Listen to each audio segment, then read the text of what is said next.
मैं भी कंफ्यूज हो गया हूँ। ठीक है, पढ़ेंगे ना आप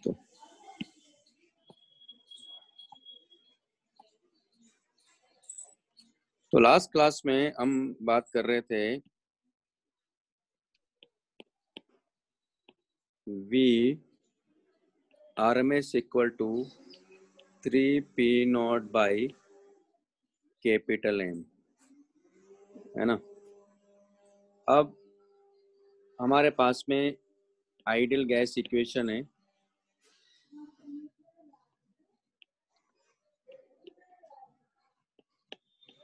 PV0 इक्वल टू nRT। अब आपको ये मालूम है ये टोटल नंबर ऑफ मॉलिक्यूल्स है, तो n इंटू Na अगर हम लोग करते हैं, Na क्या है, 1 एवोगैड्रो नंबर है, उसको नंबर ऑफ मॉल से मल्टीप्लाई करते हैं तो नंबर ऑफ पार्टिकल्स आ जाते हैं। यानी कैपिटल N को आप हमेशा ऐसे इस तरह से लिखोगे। और n इक्वल टू क्या होता है, total mass of the gas divided by molar mass, है ना। जहाँ m क्या हमारे पास में m इंटू n है, मास ऑफ गैस है, m नॉट क्या है, मोलर मास है, और एक चीज और है यहाँ R इक्वल टू होता है दरअसल Na इंटू के, जहाँ Na 1 एवोगैड्रो नंबर है और K क्या है, बोल्ट्जमैन कांस्टेंट है ना। तो ये हमारे पास में कुछ वैल्यूज है, इसके बारे में बात करेंगे हम लोग यहाँ।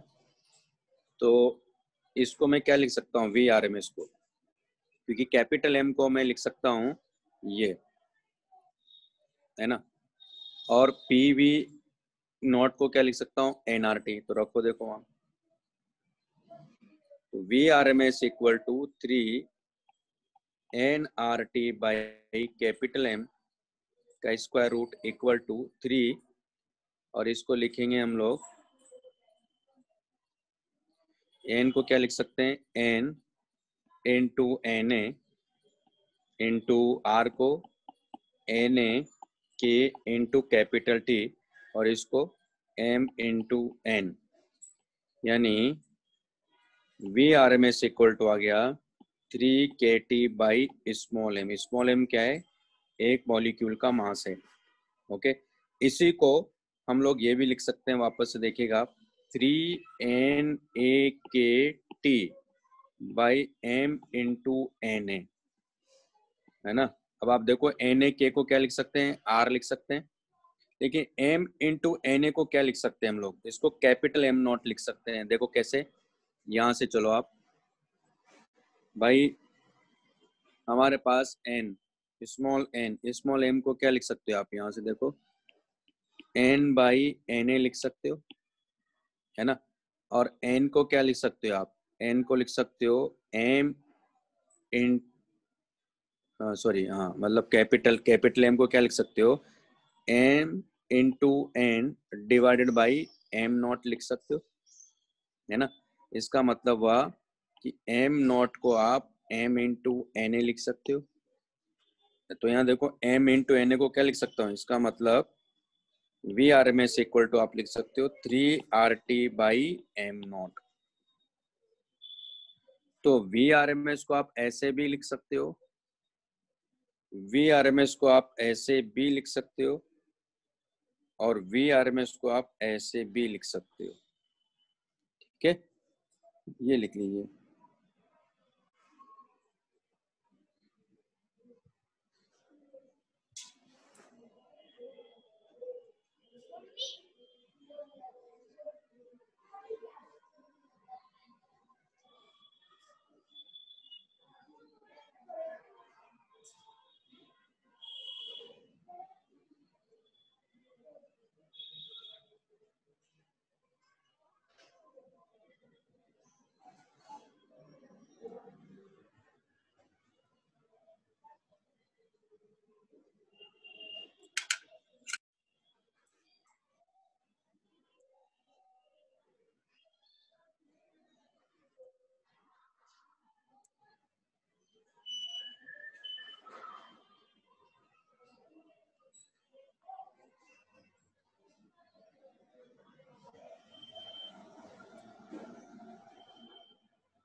बात समझ में आ गई?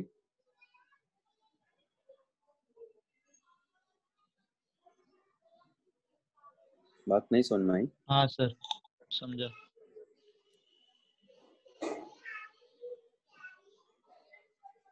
लिख लिया आप लोगों ने?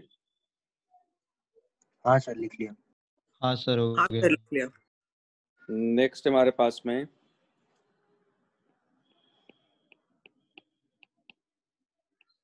Total kinetic energy of an ideal gas. तो पूरे सिस्टम की एनर्जी कैसे लिखते हैं हम लोग? इंडिविजुअल पार्टिकल की काइनेटिक एनर्जी लिखते हैं, उन सबका क्या करते हैं? एल्जेब्रिक सम करते हैं, और सबका मास यहाँ सेम है ही, तो ये हमारे पास में टोटल काइनेटिक एनर्जी आ गई। इसको मैं ए ले लेता हूँ।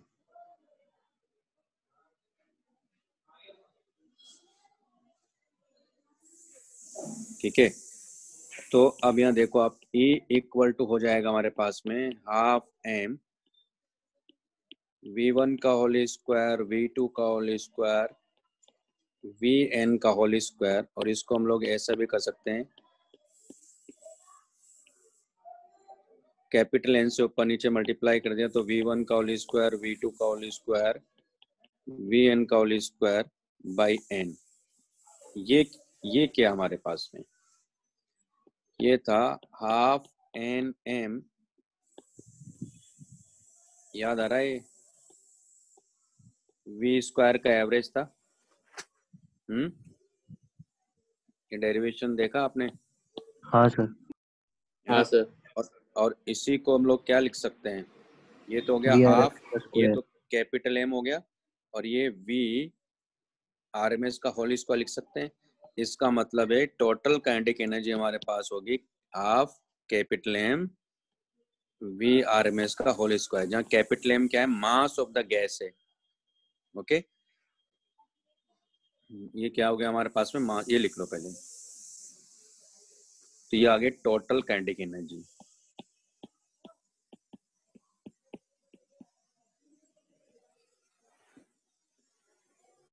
सर वो स्मॉल एम क्या था?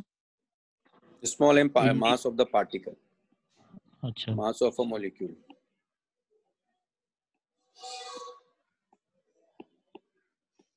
तो सारे मॉलिक्यूल का मास सेम होगा, तो अगर n पार्टिकल से n मॉलिक्यूल से, तो n into m total mass हो जाएगा कैपिटल M।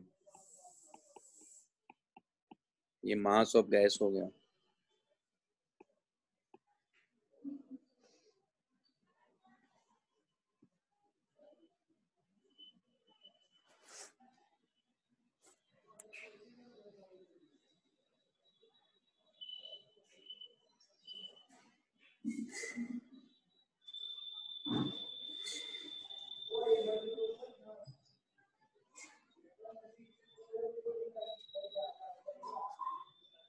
दिख रहा है ना सबको? हाँ सर, हाँ सर। हो गया sir.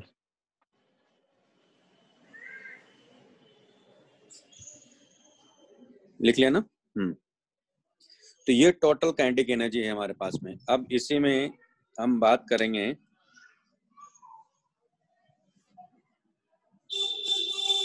Average kinetic energy per molecule.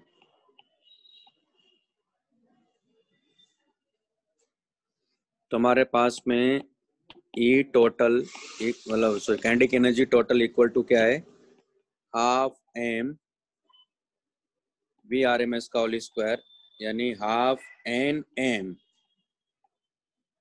V RMS का होल स्क्वायर, यानी kinetic energy total divided by अगर n करता हूं तो ये आ गया हमारे पास में हाफ एम V RMS का होल स्क्वायर, है ना। और ये हो गया हमारे पास में हाफ एम और V RMS का होल स्क्वायर, यानी इसको क्या ले सकते हैं? 3 KT बाई स्मॉल m, यानी kinetic energy total divide by n, यानी हो गया average kinetic energy per molecule, और वो कितना आ रहा 3 kT/2।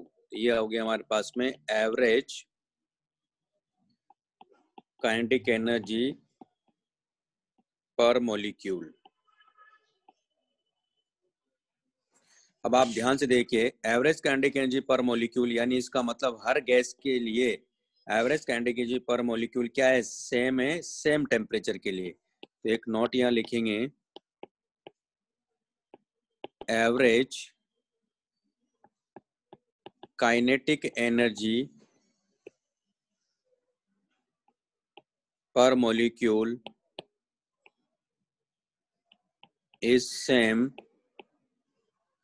for all ideal gases at same temperature।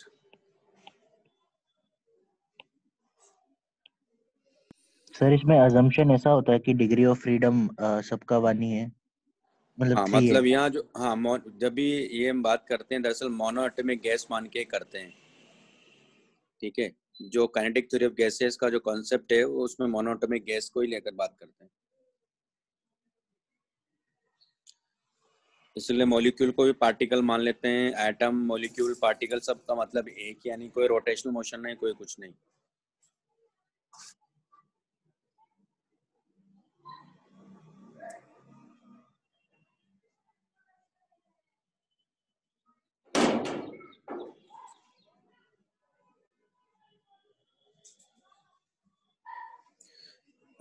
आप एक चीज और लिख सकते हैं, एक चीज और बता दो, मैंने आपने जो पूछा उसमें ये एवरेज ट्रांसलेशनल काइनेटिक एनर्जी है। वो पहले भी जो लिखा मैंने ट्रांसलेशनल ही था, ये एवरेज ट्रांसलेशनल काइनेटिक एनर्जी है, ये भी एवरेज ट्रांसलेशनल काइनेटिक एनर्जी है, ठीक है ना।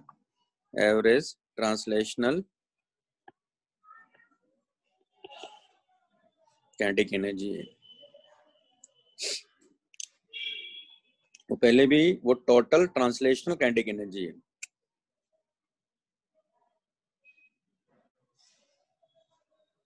सर गैस में तो हमेशा मतलब ट्रांसलेशनल काइनेटिक एनर्जी रहेगा ना, रोटेशनल नहीं रहेगा ना? क्यों नहीं रहेगा, वो बात करेंगे ना। अभी तो हमने जो इसका जो डेरिवेशन की बात करते हैं, इसलिए तो जैसे इस बार भी एक क्वेश्चन आया था एडवांस में, उसमें गैस मेंशन नहीं किया था। तो जब मेंशन नहीं किया जाता कि कौन सा गैस है, तब उसको हमेशा मोनोएटॉमिक माना जाता है। तो जो डेरिवेशन जो इन्होंने काइनेटिक थ्योरी ऑफ गैसेस का बताया, वो सिर्फ ये है कि इसमें रोटेशनल की बात ही नहीं है ना, वाइब्रेशनल की बात होती है। यानी सिर्फ उसको एक रिजिड, तभी तो लिखवा है ना, रिजिड स्फीयर लिखा है, बोला जाता है उसको, मॉलिक्यूल को भी, ठीक है। तो ये अजम्पशन है, यानी एक तरह से सिर्फ उसमें ट्रांसलेशनल काइनेटिक एनर्जी की बात की जाती है। हाँ सर। जब कुछ भी मेंशन नहीं किया जाएगा, तब उसको हम लोग मॉलिक्यूल को, चाहे वो NH3 गैस क्यों ना हो, उसको भी हम लोग मोनोएटॉमिक मान के ही करेंगे। ओके हाँ सर।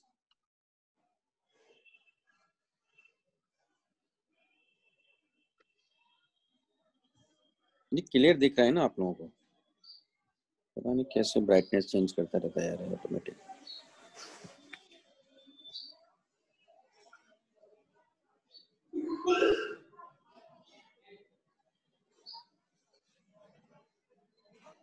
हो गया sir.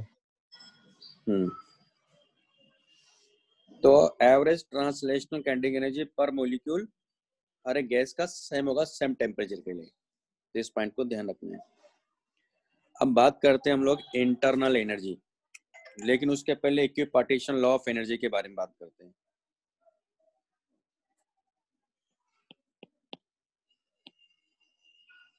Law of equipartition,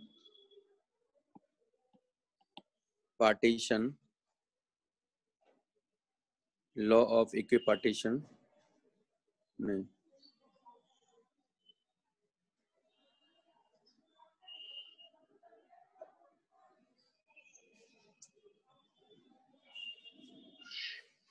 equipartition law of energy, यार क्या लिख रहा हूँ।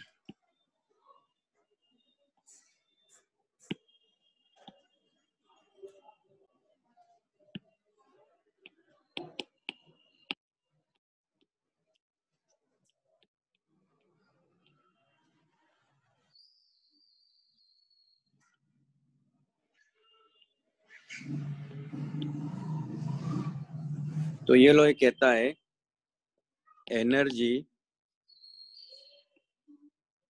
associated to each degree of freedom is half kT। अच्छा पहले, लेकिन एक डिग्री ऑफ फ्रीडम में पढ़ाऊंगा मैं, वापस आएंगे इस पॉइंट पे फिर। तो अभी तो लिख लो आप, क्योंकि इंटरनल एनर्जी बाद में पढ़ेंगे, पहले उसके बारे में बात करेंगे। तो इक्विपार्टीशन लॉ ऑफ एनर्जी क्या कहता है? Energy associated to each degree of freedom is half kT। Okay, तो अभी तो ये लिख लो आप। नेक्स्ट पॉइंट है हमारे पास में डिग्री ऑफ फ्रीडम।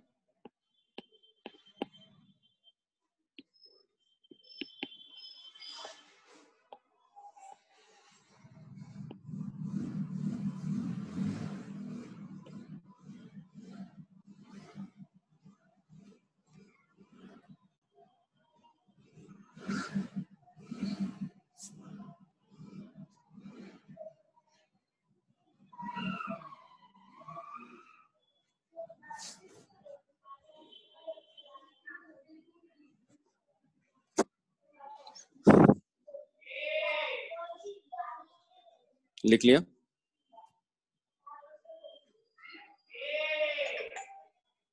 हाँ सर। हाँ सर लिख। डिग्री ऑफ फ्रीडम का मतलब क्या है? देखो,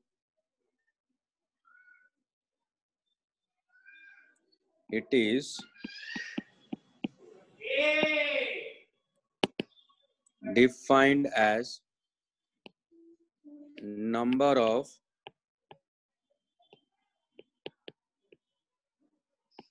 independent ways in which a system can have energy। Okay, जैसे पहले एग्जांपल लेता हूं मैं। मान लो एक पाइप है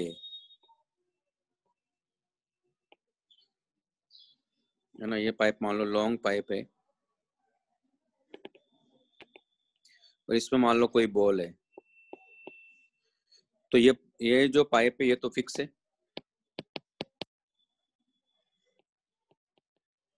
तो आप देखोगे बॉल या तो इधर मूव कर सकता है या इधर मूव कर सकता है, यानी वन डायमेंशन में मूव कर सकता है, यानी सिर्फ एक ही डायरेक्शन के हिसाब से एनर्जी रख सकता है। इसका मतलब इसकी जो डिग्री ऑफ फ्रीडम होगी वो 1 होगी। ठीक है, लिख लो इसको।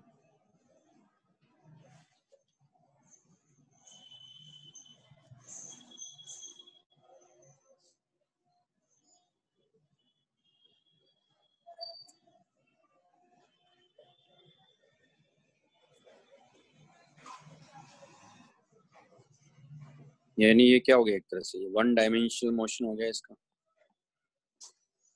तो उसकी डिग्री ऑफ फ्रीडम क्या होगी? 1 होगी, यानी सिस्टम केवल एक ही तरह से एनर्जी रख सकता है।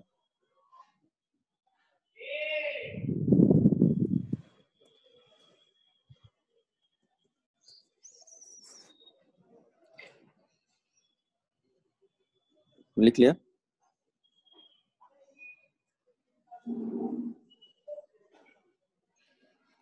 हाँ सर।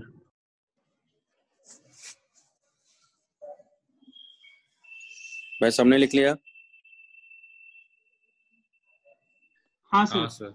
हाँ सर, हो गया। दूसरा है, मान लो जैसे कि 2 डायमेंशन की अगर बात करें, तो यानी अगर किसी पार्टिकल को आपने प्रोजेक्ट किया और वो प्लेन में है, तो ये कंपोनेंट हो सकता है और ये कंपोनेंट हो सकता है। यानी जब सिर्फ प्लेन मोशन की बात करेंगे, तो यहाँ इसकी डिग्री ऑफ फ्रीडम हो जाएगी 2, यानी 2 तरह से एनर्जी रख सकता है इंडिपेंडेंट वे, इस तरीके से। उसी तरह 3D की बात करेंगे, तो 3D में जैसे अगर मैं बात करूं कि मान लो ये बर्ड है,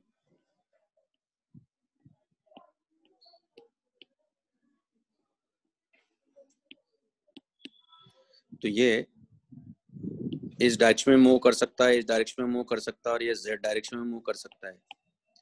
तो यानी 3 तरह से एनर्जी रख सकता है। इसका मतलब इसकी डिग्री ऑफ फ्रीडम 3 हो जाएगी। ओके। उसी तरह मान लो एक मॉलिक्यूल है, डायटोमिक मॉलिक्यूल है। तो डायटोमिक मॉलिक्यूल यानी ये एक्स एक्सिस है, ये वाई एक्सिस है, ये जेड एक्सिस है। तो ये वाई एक्सिस के अबाउट भी रोटेट कर सकता है, ये जेड एक्सिस के अबाउट भी रोटेट कर सकता है, लेकिन एक्स एक्सिस के अबाउट इसका मोमेंट ऑफ इनर्शिया क्या होगा? 0, क्योंकि पॉइंट मासेस होते हैं। तो ये एक तो रोटेशन की वजह से, 2 रोटेशन की वजह से रख सकता है, और तीसरा एक मतलब इसमें पहला पॉइंट तो ये होगा कि ये तीनों डायरेक्शन में मूव कर सकता है। तो ट्रांसलेशन की वजह से 3 डिग्री ऑफ फ्रीडम रख सकता है, रोटेशनल की वजह से 2 रख सकता है, और साथ में ये अपने सेंटर मास के अबाउट ये ऑसिलेट भी कर सकता है ना। तो यानी इसका मतलब है कि जब ऑसिलेट करेगा तो स्प्रिंग ब्लॉक सिस्टम को आप ऑब्जर्व करो तो उसमें काइनेटिक एनर्जी भी होती है, vibrational kinetic energy, vibrational potential energy, तो 2 वहां से मिलेगी। इसमें इंडिपेंडेंट तरीके से इसकी जो डिग्री ऑफ फ्रीडम होगी वो हो जाएगी 7। मतलब इतने तरह से एनर्जी रख सकता है, ये पॉसिबिलिटीज है। लेकिन वो चेक करना पड़ेगा कि टेम्परेचर क्या है, क्योंकि ऐसा जरूरी नहीं कि हर टेम्परेचर पर ये ऐसा करेगा, क्योंकि टेम्परेचर अगर लेस देन 70 केल्विन है तो ये सिर्फ ट्रांसलेशन रखता है। लेकिन जब टेम्परेचर 250 से लेकर 5000 के बीच में है तो फिर उसमें रोटेशनल होता है, वाइब्रेशनल भी नहीं होगा। तो ट्रांसलेटरी तो होगा ही, रोटेशनल की वजह से भी होगा, यानी टोटल 5 होता है। लेकिन अब आप कहेंगे सर 70 से 250 क्या है, तो वो डिसाइड नहीं हो पाता है, वो 3 भी रख सकता है, 5 भी रख सकता है। इसलिए 70 से लेकर 250 केल्विन तक नहीं मालूम है। लेकिन ये below 70 kelvin degree of freedom, क्योंकि इसमें रोटेशनल नहीं होता है, अभी मॉलिक्यूल में रोटेशनल मोशन नहीं होता है ना, सिर्फ ट्रांसलेटरी मोशन को कंसिडर करके 3 माना जाता है। और 250 से अभी लिखवा दूंगा केरो पॉइंट में, और 5000 तक 5 होता है, और अबव 5000 उसमें वाइब्रेशनल भी आ जाता है। तो टोटल 7 डिग्री ऑफ फ्रीडम रख सकता है, ये पॉसिबिलिटी है उसकी। ठीक है, लिख लो इसको, ये डायटोमिक मॉलिक्यूल है।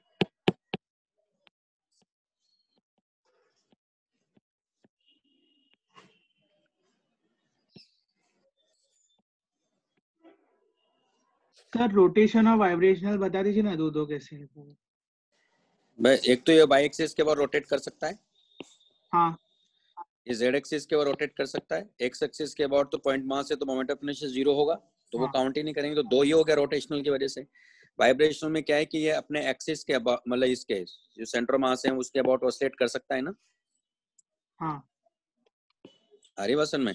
तो जैसे स्प्रिंग ब्लॉक सिस्टम समझो कि 2 ब्लॉक एक स्प्रिंग से कनेक्टेड है, तो जब वो ऑसिलेट करते हैं तो उसमें काइनेटिक एनर्जी भी होगी और पोटेंशियल एनर्जी भी होती है।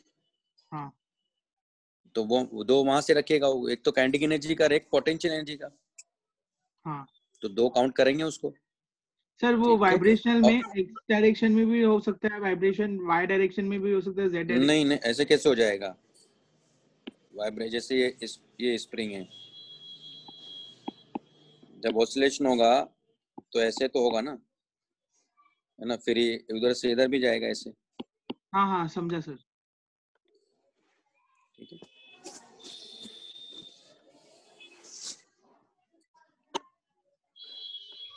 सर ये फोर्थ वाला एग्जांपल कौन सा लिया है? डायटोमिक मॉलिक्यूल का, डायटोमिक मॉलिक्यूल के लिए लिया है ये वाला।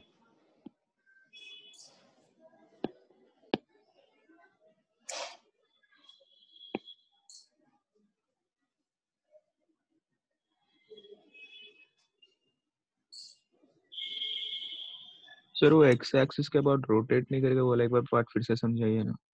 मोमेंट ऑफ इनर्शिया 0 होगा ना, क्योंकि जब इसके वो लिखोगे काइनेटिक एनर्जी, आप रोटेशनल काइनेटिक एनर्जी, तो हाफ ये लिखोगे ना, देखो रोटेशनल की वजह से क्या होगा, देखो आप लिखोगे half I x omega x का होल स्क्वायर, तो ये तो 0 ही हो गया। मैं तीनों का लिख देता हूँ, तो half I Y omega Y का whole square plus half I Z omega Z का होल स्क्वायर, तो ये तो 0 ही होगा मोमेंट ऑफ इनर्शिया इसका। क्योंकि पॉइंट मासेस है ना ये।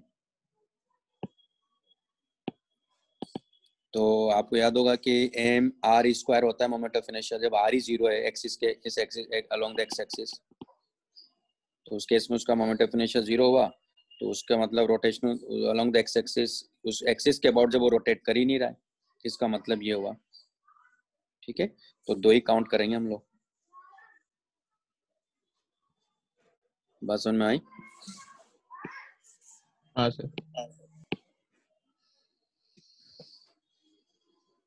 नेक्स्ट चलें। हाँ सर। हाँ सर। अब जैसे बात करते हैं मोनो एटॉमिक गैस,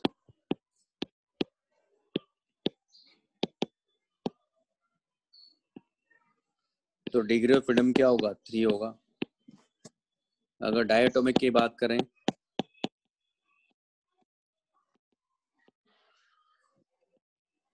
तो इसका 3 होगा, लेकिन जो टेम्परेचर अगर लेस देन 70 केल्विन है तो, और 5 होगा अगर temperature greater than 250 kelvin and less than 5000 kelvin है तो,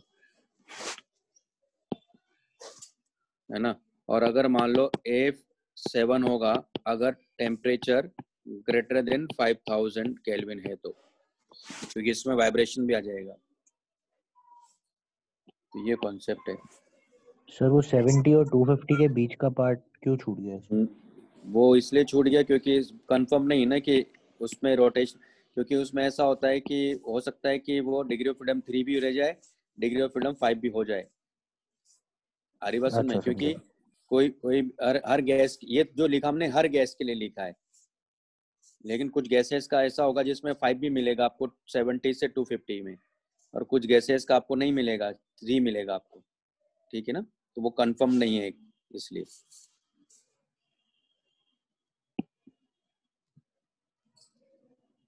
सर अगर वैसा कुछ रहेगा तो क्वेश्चन में दे देंगे ना 70 से 250। हाँ हाँ, दिया रहेगा दिया रहेगा। तो कुछ मेंशन नहीं किया जाएगा तो उसको आपको मोनोएटॉमिक ही मानना है। वैसे तो ज्यादातर क्वेश्चन जो आते हैं ना वो मोनोएटॉमिक से रिलेटेड ही आते हैं, और कभी कभी अगर आता है तो फिर वो डायटोमिक गैस का बोलेगा, तो जब भी डायटोमिक गैस बोलेगा तो सीधा दिमाग में बैठा लेना है कि 5 की बात कर रहा है, वो कुछ मेंशन नहीं कर रहा है तो, है ना। और एक बात और बता दूं, पॉलीएटॉमिक के केस में आपको क्या लेना है, देखो अगर कुछ भी मेंशन नहीं करे, कुछ मेंशन नहीं कर रहा है वो, तो क्या लेना है, उसमें 6 लेना है डिग्री ऑफ फ्रीडम। तो खैर अभी तक तो आया नहीं ऐसा कोई क्वेश्चन, अभी तक न मेंस में आया ना जे एडवांस में आया कि पॉलीएटॉमिक गैस के बारे में बात कर रहा हो। ठीक है, जो भी क्वेश्चन आए मोनोएटॉमिक डायटोमिक, उसमें भी मोनोएटॉमिक मतलब 3 और डायटोमिक मतलब 5, मतलब उसमें कोई बात ही नहीं किया उसने उस बारे में, क्योंकि वो टेम्परेचर वैसे भी 250 और 5000 के बीच में रहता है। इसका मतलब आपको 5 लेना है बस। वो तो क्वेश्चन करते करते आपको भी समझ में आ जाएगा।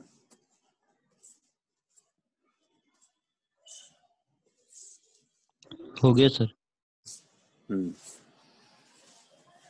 तो ये है हमारे पास में। अब बात करते हैं इंटरनल एनर्जी को लेकर। अब इंटरनल एनर्जी और heat energy 2 different physical quantities हैं। जब भी एनर्जी फ्लो करेगी उसको बोलेंगे हीट एनर्जी, और जब भी एनर्जी कन्फाइंड रहेगी बाउंड्रीज के अंदर उसको बोलेंगे इंटरनल एनर्जी। बात समझ में आ गई? आप हीट एनर्जी को इंटरनल एनर्जी नहीं बोल सकते हो, वैसे तो नाम से लग रहा है इंटरनल एनर्जी मतलब यानी उस सिस्टम की अपनी एनर्जी की बात कर रहा है। तो इसमें हम लोग काइनेटिक एनर्जी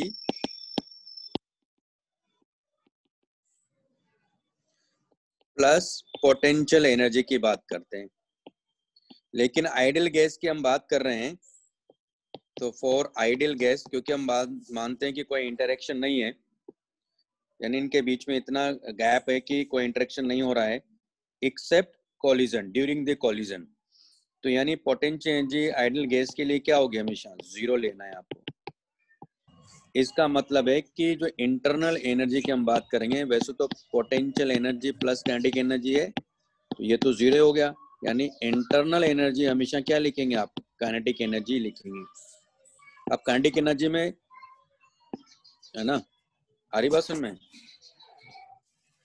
तो इसके बारे में हम बात करेंगे, सिर्फ काइनेटिक एनर्जी के बारे में बात करेंगे। तो हमने अभी सीखा है कि ईच डिग्री ऑफ फ्रीडम से एसोसिएटेड जो एनर्जी होती है वो हाफ kT होता है ना। तो अगर F डिग्री ऑफ फ्रीडम है तो F से मल्टीप्लाई कर देंगे। जैसे अगर डायटोमिक है तो F क्या होता है 3, सॉरी डायटोमिक है तो 5, मोनोएटॉमिक है तो 3, यानी F से मल्टीप्लाई करना है अपने को। तो एक मॉलिक्यूल की कितनी एनर्जी आ जाएगी, यानी है ना, मेरे ख्याल से बात समझ में आ गई होगी है। सर किसी इंस्टेंस में जब कोलिजन हो रहा है तब पोटेंशियल एनर्जी आएगी ना मॉलिक्यूल्स के बीच में, तो उसको हम क्या लिखेंगे। क्या क्या फिर से बोलो। जब कोलिजन हो रहा है दो मॉलिक्यूल्स के बीच में, गैस मॉलिक्यूल्स के बीच में, तो तभी पोटेंशियल एनर्जी रहेगी ना। अब इसको मतलब यहाँ कोलिजन जब होगा तो कोलाइड करके पार्टिकल्स अपनी तरफ मूव करेंगे। पोटेंशियल एनर्जी का मतलब क्या है यहाँ? पोटेंशियल एनर्जी का मतलब है वो पार्टिकल, जैसे मान लो एक इलेक्ट्रॉन है, एक प्रोटॉन या दो प्रोटॉन है मान लो, यानी दो चार्ज पार्टिकल है मान लो, उनके बीच में एनर्जी क्या लिखोगे आप, Q1 Q2 by 4 pi epsilon R square, ये एनर्जी लिखोगे ना एक तरह से। हाँ तो ये एनर्जी जो है ये क्या है, ये पोटेंशियल एनर्जी है ना, electrostatic energy.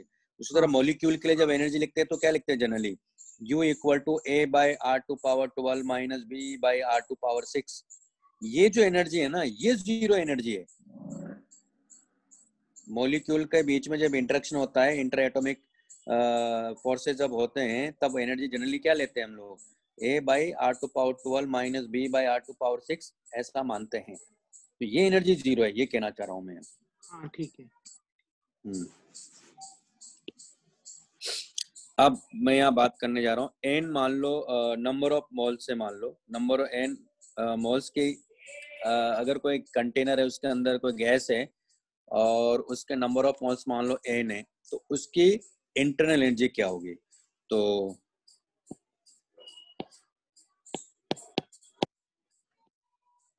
Internal energy of n moles gas, ठीक है।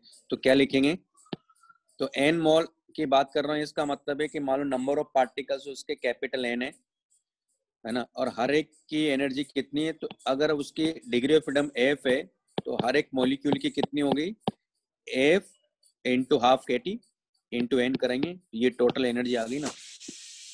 ये लॉजिक समझ में आया? पहले तो by each degree of freedom से एसोसिएटेड हाफ kT है। तो अगर एक मॉलिक्यूल है उसका मान लो डिग्री ऑफ फ्रीडम F है, यानी पूरे मॉलिक्यूल की कितनी होगी, F इंटू हाफ kT हो गई। कितने मॉलिक्यूल है, कैपिटल N है, तो ये टोटल आ गई ना।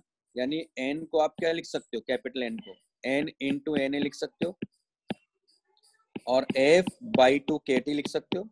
यानी n a k को क्या लिख सकते हो आप, तो n F by 2 Na k into t। इसका मतलब क्या हुआ कि U इक्वल टू आ गया हमारे पास में n F R T by 2। तो ये टोटल एनर्जी हुई, उसकी इंटरनल एनर्जी ये हुई। क्लियर है? जहाँ Na k को क्या लिखते हैं हम लोग, R लिखते हैं। ये हाँ बात सर। समझ में आ गई? हाँ सर। हाँ सर। लिख लीजिए। सर F/2 kT जो है वो हर एक मॉलिक्यूल की एनर्जी देगी ना।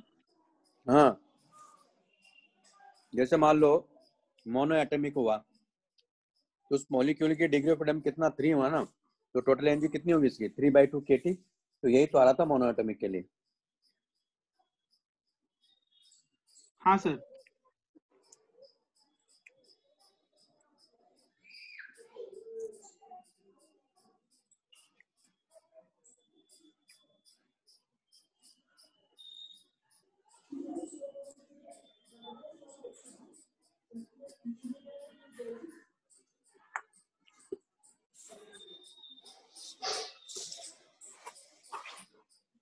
हो गया सर। इससे एक बात और पता चल रही है कि जो टोटल एनर्जी है, टोटल इंटरनल एनर्जी जो होगी, मतलब इंटरनल एनर्जी जो है, ऐसे समझो आप, तो वो किस बात पे डिपेंड कर रही है? एक तो number of moles, degree of freedom, है ना, और टेम्परेचर पर। लेकिन कोई भी गैस के लिए, कोई भी गैस अगर आपने कंटेनर में लिया, उस गैस के लिए नंबर ऑफ मोल्स फिक्स होते हैं, डिग्री ऑफ फ्रीडम फिक्स होगी, आर तो कांस्टेंट हर गैस के लिए होता है। इसका मतलब जो इंटरनल एनर्जी है वो सिर्फ और सिर्फ उस गैस का किस बात पर डिपेंड करेगा? टेम्परेचर पर। अगर टेम्परेचर कांस्टेंट है तो इंटरनल एनर्जी कभी भी चेंज नहीं करेगा। ठीक है, तो अगर मैं चेंज इन इंटरनल एनर्जी की बात करूं,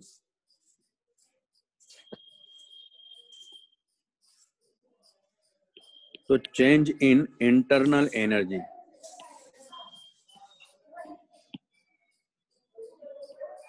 ऑफ एन आइडियल गैस, तो दरअसल वो होगा du/dt इक्वल टू NF/R/2, यानी बाकी किसी पे चेंज नहीं होगा, केवल टेम्परेचर पर ही ये चेंज होगा। जैसे जैसे टेम्परेचर चेंज करोगे वैसे वैसे चेंज होता जाएगा। इसका मतलब आइसोथर्मल अगर प्रोसेस है मान लो, तो उसके इंटरनल एनर्जी कभी चेंज नहीं करेगी क्योंकि टेम्परेचर कांस्टेंट है वहां। ओके, तो इस पॉइंट को ध्यान रखना है।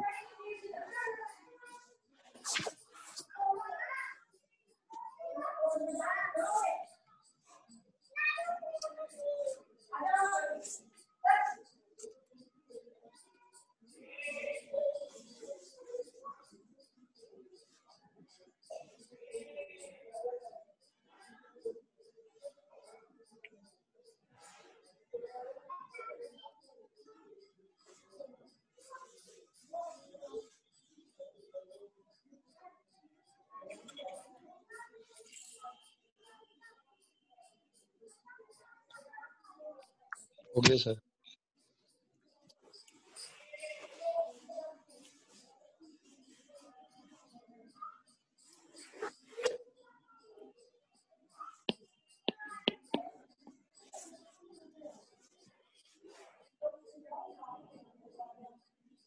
अब आप देखिए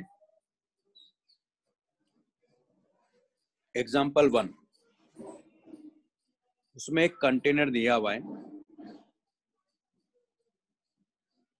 और उसमें गैस है। कंटेनर लाइट है, यानी सिर्फ गैस का मास उसने कैपिटल M दिया हुआ है, और ये जो कंटेनर है वो v स्पीड से जा रहा है। तो एक बात और क्लियर कर देते हैं, ये जो हम पोटेंशियल एनर्जी की बात कर रहे हैं यहाँ, वो उस केस में लिख रहे हैं जब मतलब कंटेनर के रेस्पेक्ट में है वो, उसकी वो जो एनर्जी वो किसके रेस्पेक्ट में? कंटेनर के रेस्पेक्ट में। तो कंटेनर के रेस्पेक्ट में जाएंगे तो जो गैस है, उस गैस का जो सेंटर ऑफ मास है वो तो रेस्ट पर ही रहेगा। क्लियर है? जो डेरिवेशन में मैंने आपको वहां बताया था उसमें वो कंटेनर रेस्ट पर है। ओके, तो यहाँ क्या हो रहा है कि ये कंटेनर तो लाइट है लेकिन गैस का मास कैपिटल M है और ये v स्पीड से जा रहा है। तो ये क्या कह रहा है कि कंटेनर के रेस्पेक्ट में इसकी एनर्जी बताओ गैस की। यही ना क्वेश्चन, क्या दिया क्वेश्चन में?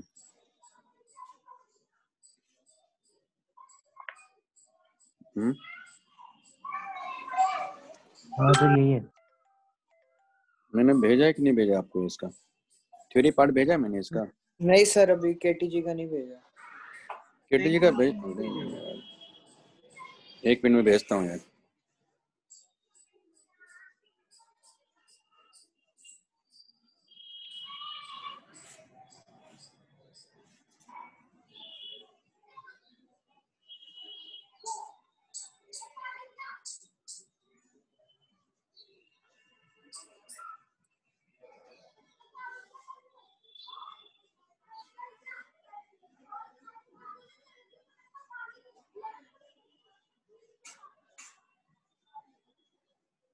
मालूम है आपके 2 मेजर टॉपिक हो जाएंगे जिसमें काफी सारा पोर्शन लेके बैठते हैं, मालूम है, मेंस में भी और एडवांस में भी। और ये इन्हीं को हम लोग जनरली बच्चे को लास्ट में मिलता है कि नहीं? जबकि अब ये वाले टॉपिक पहले हो जानी चाहिए। ये देखो अभी आप, अभी इसमें और भी चीजें रह गई, बताऊंगा, मोस्ट प्रोबेबल स्पीड ये सब बताऊंगा मैं। पहले क्वेश्चन देखो आप। सर हाँ बोलिए। सर मैं ज्वाइन करना ही भूल गया, मुझे लगा 11:30 से लेक्चर है, अभी ध्यान किया। कोई बात नहीं, अब क्या, वो तो देख लीजिएगा, आप नोट्स है ना आपके पास, हाँ सर वो ये है रहेगा है ना, ये रहेगा ना, क्या बोलते हैं, वीडियो लेक्चर तो रहेगा ही।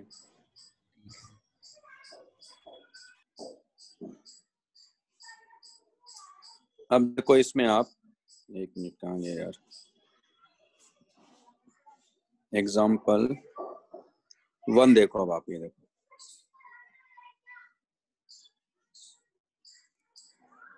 क्या कह रहा है, light container having diatomic gas enclosed within is moving with velocity v, mass of the gas is capital M, number of moles भी दिया है इसमें small n है, what is the kinetic energy of the gas with respect to center mass of the system। यानी ये जो energy U equal to n f r by 2 T है, वो सेंटर मास के रेस्पेक्ट में ही है, तो यानी वो एनर्जी क्या हो जाएगी पहले पार्ट में, तो डिग्री, यानी हमारे पास क्या है, n f r by 2 into T, ये एनर्जी है। तो ये हो गया हमारे पास में n 5 r by 2 into T. अब इसमें कुछ मेंशन नहीं किया, केवल डायटोमिक है तो 5 ले लेना है, ऐसा मतलब समझ में आ गया होगा मेरे ख्याल से, है ना। अब दूसरे केस में क्या कह रहा है वो, ग्राउंड के रेस्पेक्ट में बताओ, what is the kinetic energy of the gas with respect to ground. तो आपने कॉन्सेप्ट पढ़ा होगा, और नहीं पढ़ा तो भी बता देता हूं मैं, कि kinetic energy of system with respect to ground equal to kinetic energy of center of mass with respect to ground plus kinetic energy of system with respect to center of mass। हमें ये चाहिए second part में, तो हमें energy ये चाहिए, तो kinetic energy of centre of mass, तो ये हो जाएगी half m into v square, क्योंकि पूरा कंटेनर v स्पीड से जा रहा है, यानी सेंटर मास v स्पीड से जा रहा है इस गैस का, प्लस ये हो जाएगा 5n r t बाई 2, क्योंकि होगी kinetic energy of the system with respect to centre of mass. तो ये कॉन्सेप्ट है, ठीक है, तो इसको ध्यान रखिएगा, लिख लीजिए। सर इसका रीजन बताइए, लिखा कैसे कि काइनेटिक एनर्जी ऑफ सिस्टम। नहीं रीजन नहीं, ये निकल के आता है, निकाल के दिखा सकते हैं इसको, मैथमेटिकली प्रूव कर सकता हूं मैं, है ना। और ये सेंटर ये, ऑफ मास का क्या मतलब था? सेंटर ऑफ मास, ये जो गैस का जो सेंटर ऑफ मास है, क्योंकि कंटेनर के रेस्पेक्ट में जब हम लोग जाएंगे तो सेंटर ऑफ मास तो रेस्ट पर रहेगा ना, इसका मतलब ग्राउंड के रेस्पेक्ट में इसका जो सेंटर ऑफ मास है वो v स्पीड से जा रहा है। अच्छा,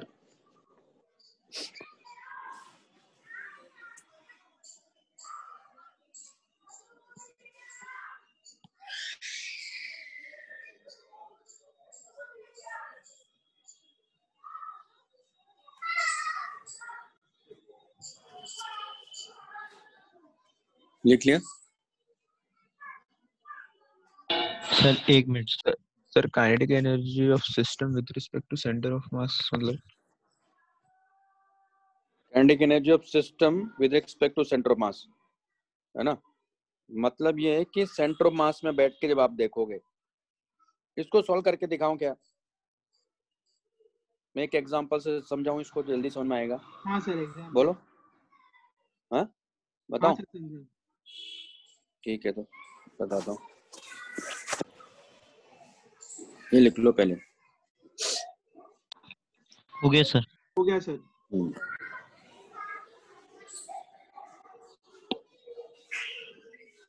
जैसे एक एग्जांपल ले रहा हूँ मैं, एक सिंपल सा एग्जांपल है, 2 ब्लॉक है मान लो,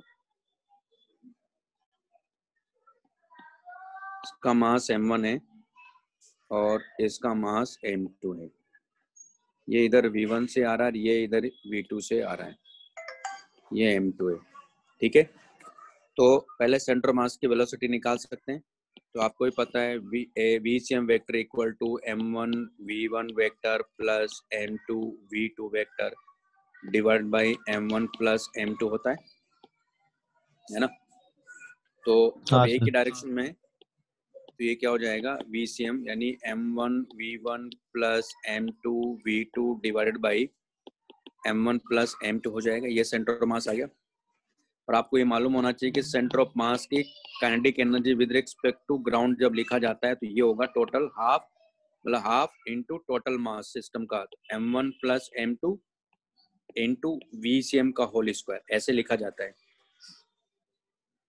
ठीक है, ये हो गया kinetic energy of centre mass with respect to ground, half M1 plus M2 into VCM का होल स्क्वायर। ये बात समझ में आए पहले तो, हाँ सर।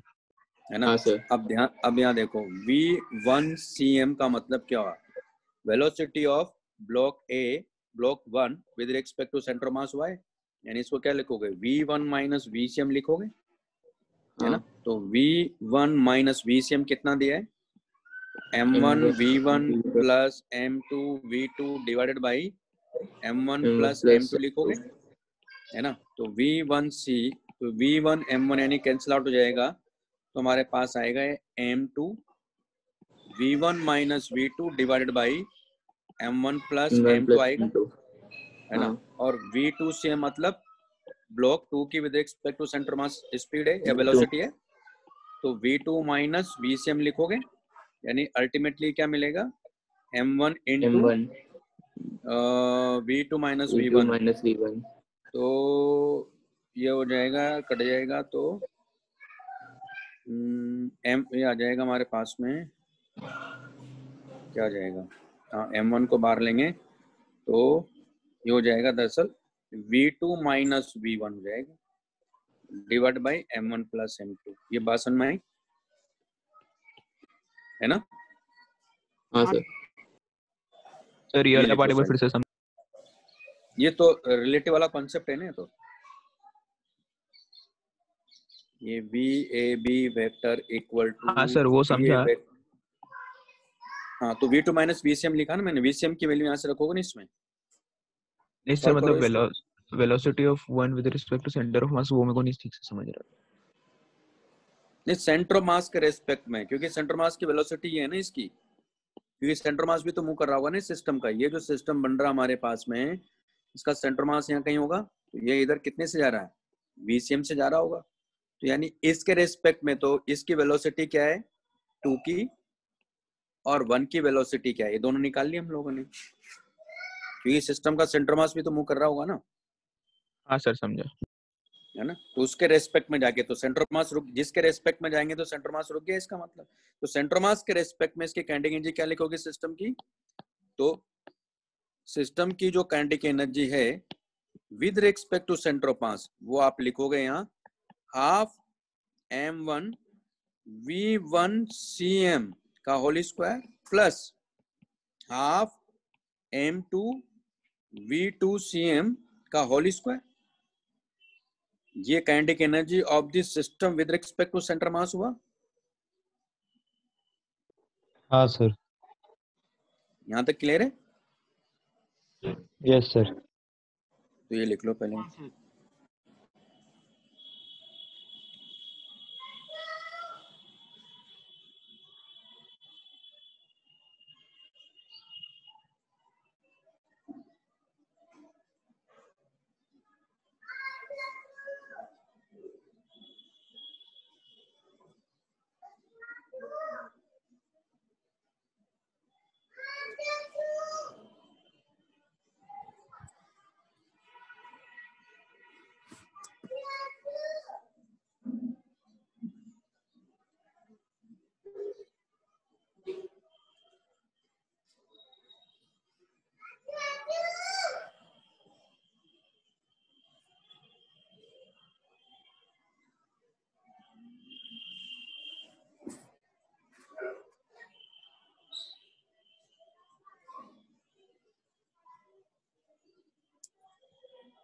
लिख लिया।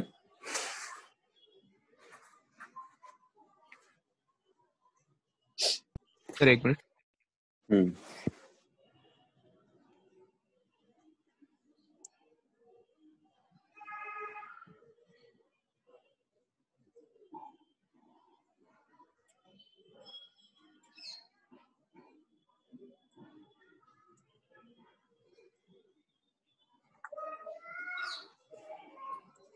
हाँ सर हो गया।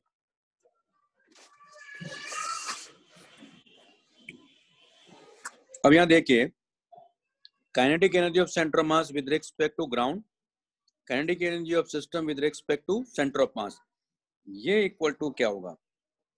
यानी हम बोल रहे हैं kinetic energy of system with respect to ground equal to, अभी अभी हो जाएगा प्रूव, ये लिख रहा हूं मैं, kinetic energy of centre of mass with respect to ground plus kinetic energy of system with respect to centre of mass.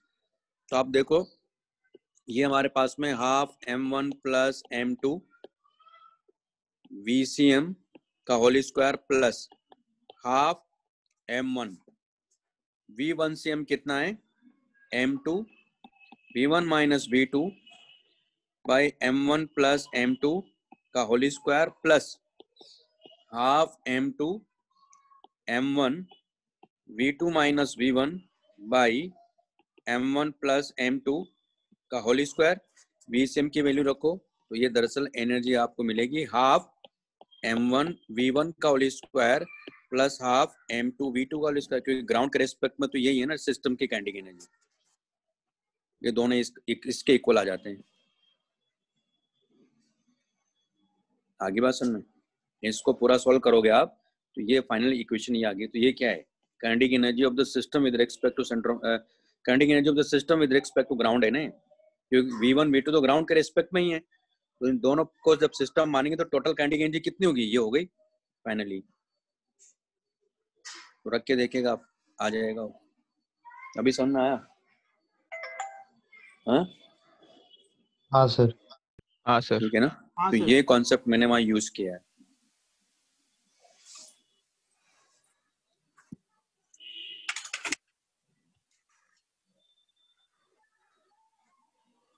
Sir मतलब इसको प्रूफ किया है ना, डिराइव नहीं किया है ना। हाँ ये प्रूव ही करना था, मतलब कि ऐसा होता है।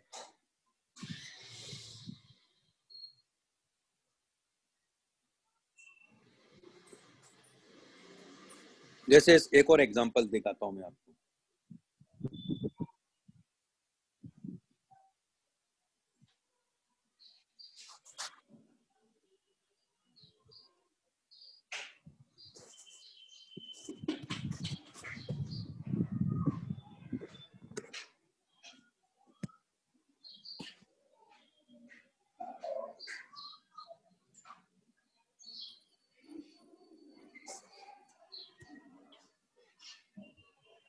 हाँ सर हो गया। जैसे मान लो कोई भी रिजिड बॉडी है, मान लो,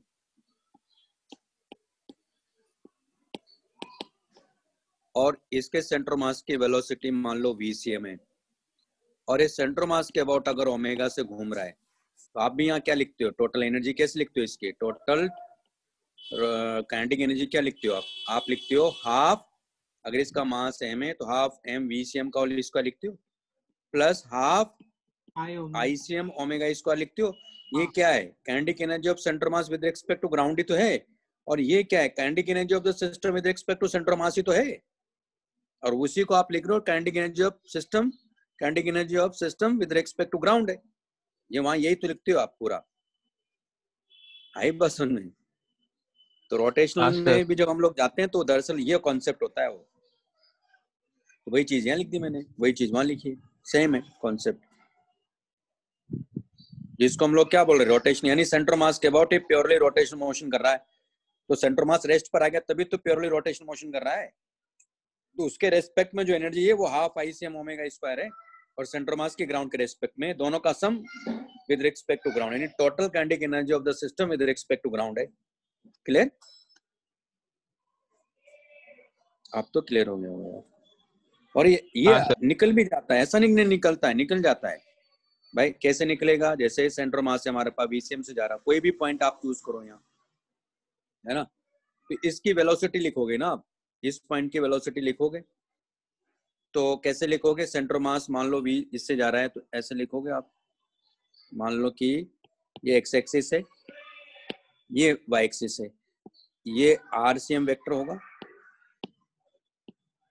है ना, और ये क्या होगा यहाँ? मान लो ये ith पार्टिकल है तो इसके अपनी वेलोसिटी भी होगी। तो आप यहाँ जब लिखोगे इसके लिए पोजीशन क्या लिखोगे, इसकी ये पोजीशन लिखोगे r ith particle with respect to centre mass लिखोगे। तो ग्राउंड के रेस्पेक्ट में इसकी पोजीशन क्या आ जाएगी, ये लिखोगे आप, यानी हो गया r ith पार्टिकल। तो ट्राइंगल ऑफ वेक्टर एडिशन लगाओ आप, यहाँ क्या लिखोगे, RCM vector plus RICM vector equal to आप लिखोगे RI वेक्टर,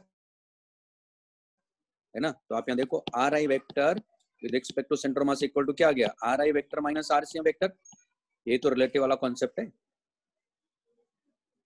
कि नहीं। इसी को डिफरेंशिएट करोगे इस तरह से, आप उसकी पर वहाँ वेलोसिटी निकाल लोगे तो क्या मिल जाएगा देखो।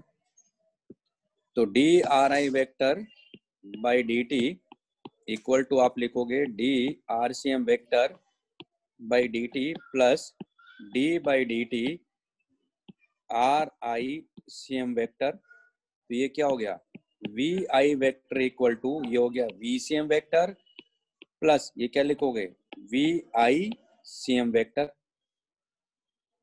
ठीक। और उसकी फिर काइनेटिक एनर्जी लिखोगे आप, तो उस पार्टिकल की काइनेटिक एनर्जी, अब ये क्या होगी, क्योंकि विद रिस्पेक्ट टू ग्राउंड इसकी स्पीड आ गई, वेलोसिटी आ गई, तो इसकी काइनेटिक एनर्जी क्या लिखोगे, हाफ MI VI का होल स्क्वायर।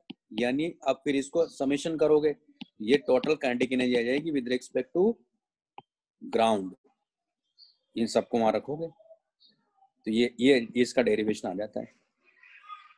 आगे बात समझ में? हाँ सर। तो ऐसे करना होता है।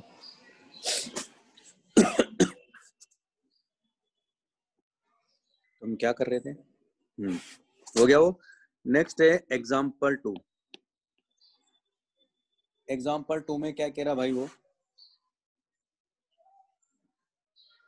अपने को यहाँ दिया इसने, two non conducting containers, non conducting है ना। इसका मतलब है कि जो सिस्टम के अंदर जो एनर्जी है वो बाहर नहीं जा रही है, ना बाहर से कोई एनर्जी सिस्टम के अंदर आ रही है। यानी बाहर वाला जो होता है कंटेनर के बाहर, उसको बोलते हैं सराउंडिंग।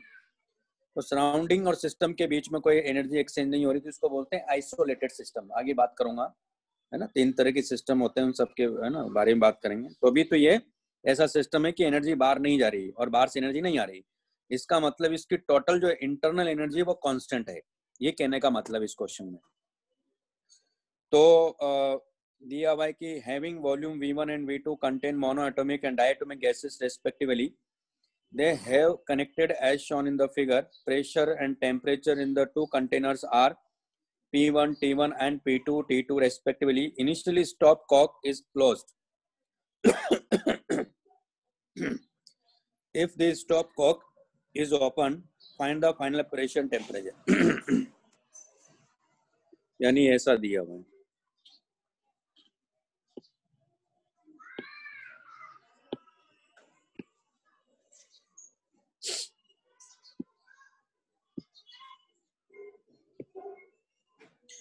तो T1 V1 P1 T2 V2 है ना, और P2। तो इसके नंबर ऑफ मोल्स N1 है, इसके N2, वो तो यहाँ से निकाल लेंगे। P1 V1 by RT1 equal to N1, P2 V2 by RT2 equal to N2। ये स्टॉप कॉक है, इसको ओपन कर दिया। तो पहले आप देखो एनर्जी का कोई लॉस नहीं हो रहा है। इसका मतलब हुआ कि ओपन करने के पहले U1 प्लस U2 ये इंटरनल एनर्जी होगी सिस्टम की, बाद में U1 dash plus U2 dash. हमें क्या क्या फाइंड करना है, एक तो प्रेशर और टेम्परेचर। तो फाइनली क्या होगा, ये मिक्स होंगी तो फाइनल प्रेशर भी क्या हो जाएगा, सेम हो जाएगा, और टेम्परेचर भी क्या हो जाएगा, पूरे सिस्टम का सेम हो जाएगा। तो एक डायटोमिक है, यानी F इक्वल टू 3, ये F इक्वल टू 5। तो U1 क्या लिखोगे आप, N1 3 R T1 बाई 2, ये internal energy, plus N2, sorry ये 5 है, तो 5 R T2/2 फाइनल टेम्परेचर दोनों का सेम हो गया तो N1 3RT/2 plus N2 5RT/2 आपको यहाँ से टेम्परेचर मिल जाएगा। ओके, तो N1 N2 की वैल्यू आपको पता ही है, सब पता है, तो यहाँ से T मिल गया। तो यानी मेन कॉन्सेप्ट ये था कि एनर्जी का कोई लॉस नहीं हो रहा है। दूसरा है डाल्टन का जो प्रेशर लो आपको मालूम ही है, या फिर ऐसे कर सकते हो P इंटू टोटल वॉल्यूम हो गया V1 plus V2 equal to total number of moles N1 plus N2 into RT। तो आपको यहाँ से प्रेशर मिल जाएगा, T इससे मिल ही जाएगा, P इससे मिल ही जाएगा। ये इक्वेशन नंबर 1 है, ये इक्वेशन नंबर 2 है। सॉल्व कर लीजिएगा, आंसर आ जाएगा। ठीक है, बात समझ में आ गई? सर हाँ सर।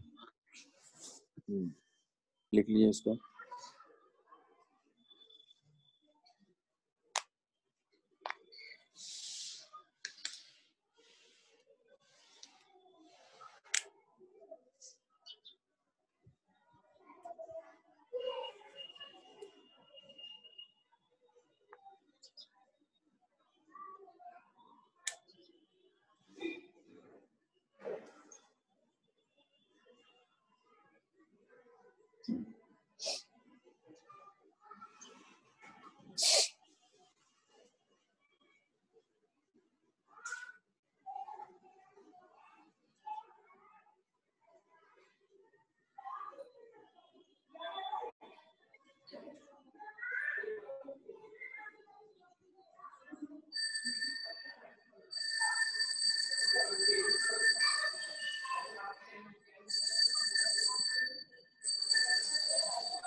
लिख लिया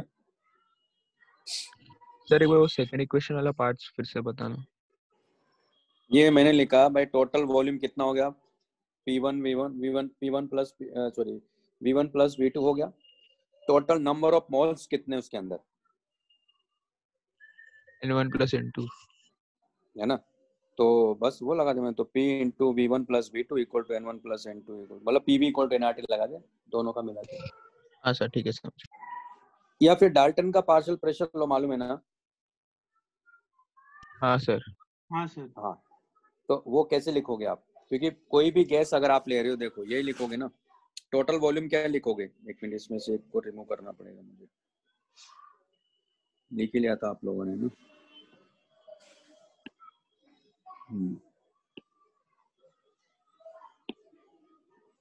अब जैसे भाई ये लिखोगे ना आप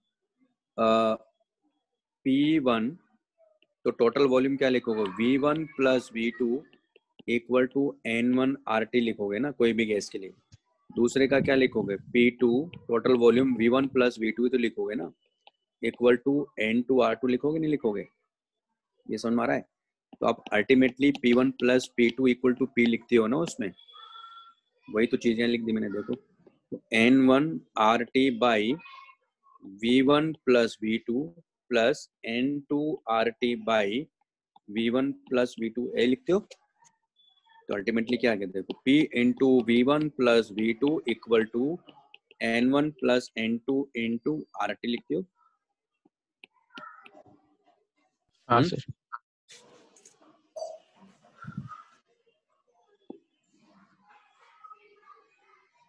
तो इस तरह से हमें करना था। तो ये वाला पार्ट भी हमारा हो गया है।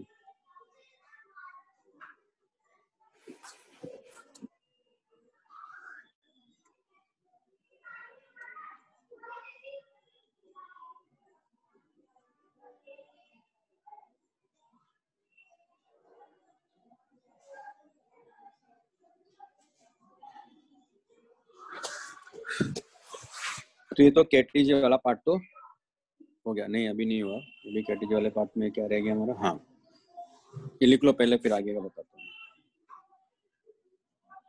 लिख लिया सर फर्स्ट इक्वेशन में से टेम्परेचर निकाल के डाल्टन्स लॉ के सेकंड इक्वेशन में डालना है ना? हाँ, फर्स्ट इक्वेशन का T निकाल के, हाँ ठीक। ये जो यहाँ से T मिलेगा ना, टी तो इससे मिल ही जाएगा, इस वाली इक्वेशन से आ गया है, तो ये वाली इक्वेशन है ना, उसको टी निकाल के इसमें पुट कर देना तो पी मिल जाएगा आपको। अरे n1 n2 तो आपको पता ही है, ये n2 है ये n1 है। हाँ सर। अब नेक्स्ट है हमारे पास में एवरेज स्पीड।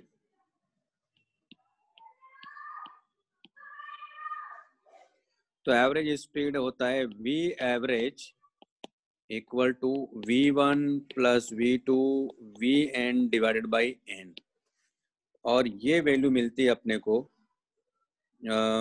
आप इसको ऐसे भी ले सकते हो, λ1 λ2 λ3 total distance upon total time, है ना। और ये आता है दरअसल 8 RT by pi m nought आपको पता ही है मोलर मास है, या 3 kT by 8 kT by pi into small m, है ना। तो यहाँ होगा क्या, जैसे मान लो कोई मॉलिक्यूल है, वो इधर गया, ये λ1 मान लो t1 टाइम में चला, फिर इसके बाद इधर गया, ये λ2 मान लो t2 टाइम में गया, ये इधर गया, तो λ3 है ना t3 टाइम में गया। तो इसकी जो मीन फ्री पाथ जिसको हम कहते हैं, तो ये मीन फ्री पाथ इसका कितना हो जाएगा, देखो λ1 λ2 λ3 and so on divided by n, ठीक है।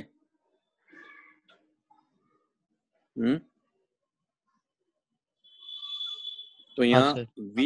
v एवरेज की हम बात करेंगे, तो v एवरेज इक्वल टू होगा दरअसल लैम्बडा मीन बाई टाउ, जहाँ टाउ होगा, टाउ है हमारे पास में t1 plus t2 and so on, मतलब tn डिवाइडेड बाई n। तो ये इसका भी ध्यान रखना है, ठीक है। तो यहाँ लैम्बडा क्या है, मीन फ्री पाथ है। सर मीन फ्री पाथ से आपका क्या मतलब है? मीन फ्री पाथ का मतलब है कि दो कोलिजन के बीच में ऑन एवरेज वो जो डिस्टेंस ट्रेवल कर रहा है वो क्या है, जिसमें वो स्ट्रेट लाइन में मूव कर रहा होगा। तो सक्सेसिव कोलिजन यानी on average distance between the successive collision. अच्छा, जैसे हम लोग ने स्टार्टिंग में 2L लिखा था ना एक केस में, वैसा ही है ना ये? हाँ हाँ हाँ हाँ, ये वैसा ही है। हाँ ठीक है।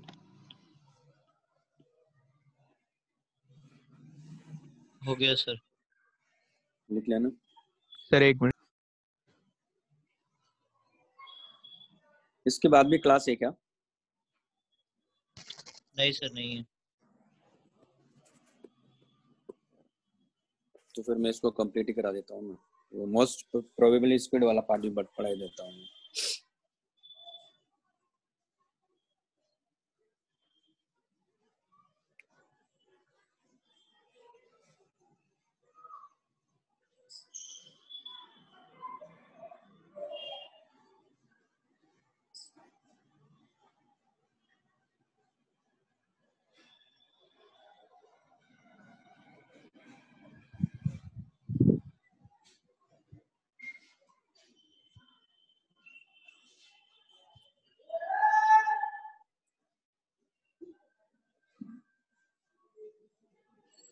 हाँ सर। हो गया ना।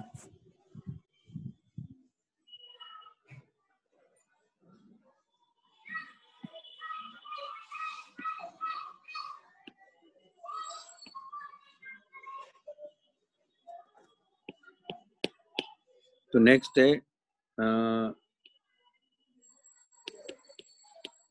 Maxwell's distribution curve.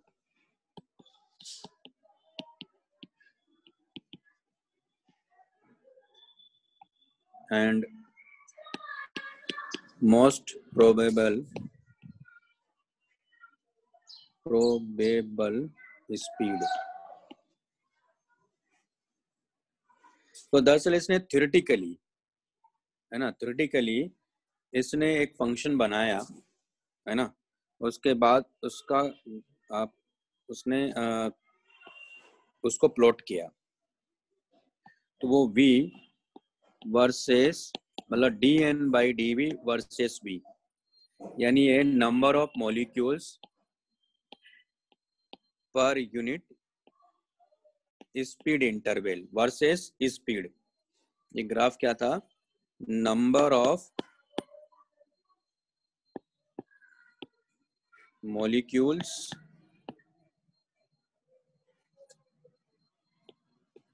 Per unit speed interval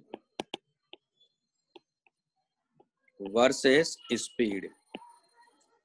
तो इसको कर्व ऐसा मिला, तो यहाँ ये इसको पीक मिला, तो पीक के करस्पॉन्डिंग जब उसने डिफरेंशिएट किया इस फंक्शन को, क्योंकि ये क्या होगी, ये है एफ ऑफ वी, ठीक है, तो इसने देखा कि इस पीक के करस्पॉन्डिंग जो स्पीड आ रही है वो मोस्ट प्रोबेबल स्पीड आ रही है, ठीक है, और ये वैल्यू इसको मिली यहाँ 2RT/m0 का square root equal to 2KT/m। तो इसने कहा कि मोस्ट प्रोबेबल स्पीड मतलब मोस्ट ऑफ द पार्टिकल्स की जो स्पीड होगी वो ये होगी की, ठीक है, तो उसके करस्पॉन्डिंग जो स्पीड है वो ये है। क्लियर? एक तो ये पॉइंट इसने इस ग्राफ से मिला इसको।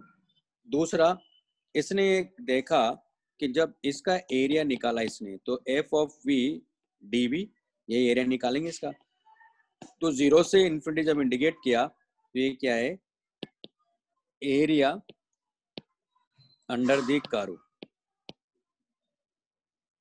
तो ये इसने देखा कि एफ ऑफ वी की वैल्यू क्या रखी इसने, dn/dv dv, तो अल्टीमेटली क्या मिल रहा है अपने को, dn, तो 0 से इन्फिनिटी यानी टोटल नंबर ऑफ मॉलिक्यूल्स जो है वो n, जो कि कांस्टेंट आ रहा है। तो इसने एक चीज और ऑब्जर्व करी कि जब इसको अगर आप टेम्परेचर इंक्रीज करोगे तो इसने देखा कि कर्व क्या कैसा होने लगता है, ऐसा,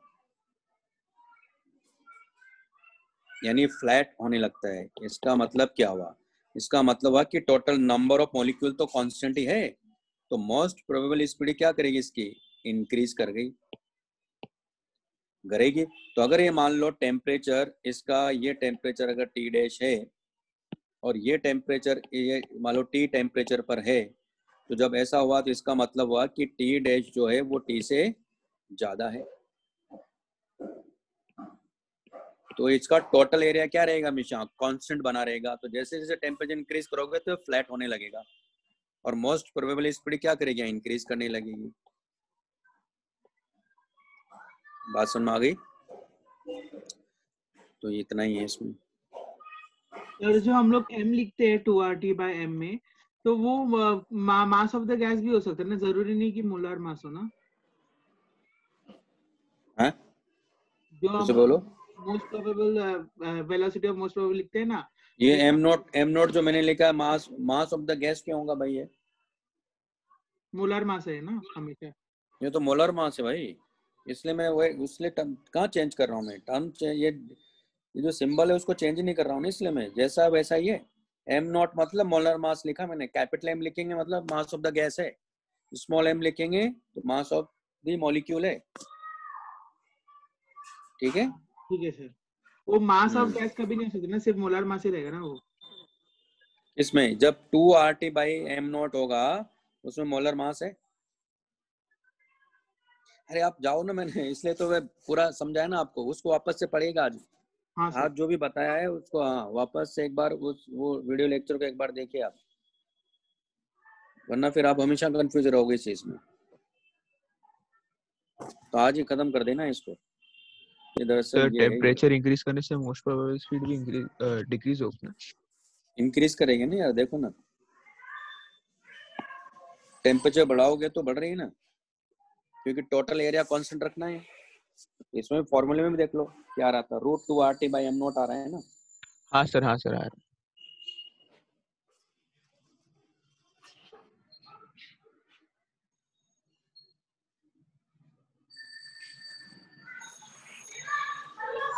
हो गया सर। हो गया ना। तो ये जो मोस्ट प्रोबेबल स्पीड इसको मिली, इसका स्लोप को 0 करके मिली है, ध्यान रखना है। खैर वो फंक्शन हमारे उसमें कोर्स में भी नहीं है, तो बात ही नहीं करेंगे। अब एक चीज याद रखिएगा इसमें, क्योंकि वैसे तो एक बार क्वेश्चन आ भी गया है ये, तो वैसे तो आप कैलकुलेशन से भी देख सकते हो, लेकिन मैं आपको याद करने का तरीका बताता हूँ, है ना। ये याद रखिएगा कि VRMS जो है ना, V एवरेज से ज्यादा होता है, और V एवरेज जो है V मोस्ट प्रोबेबल से ज्यादा होता है। यानी इसके थ्रू आप याद रख सकते हो,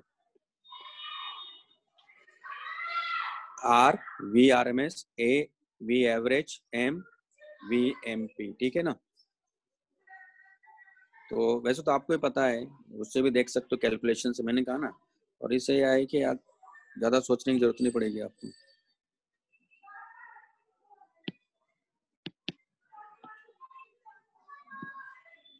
ठीक है। तो चलो आज इतना ही करेंगे। नेक्स्ट हमारा पास में थर्मोडायनेमिक्स, तो ये वाला पार्ट तो हो गया।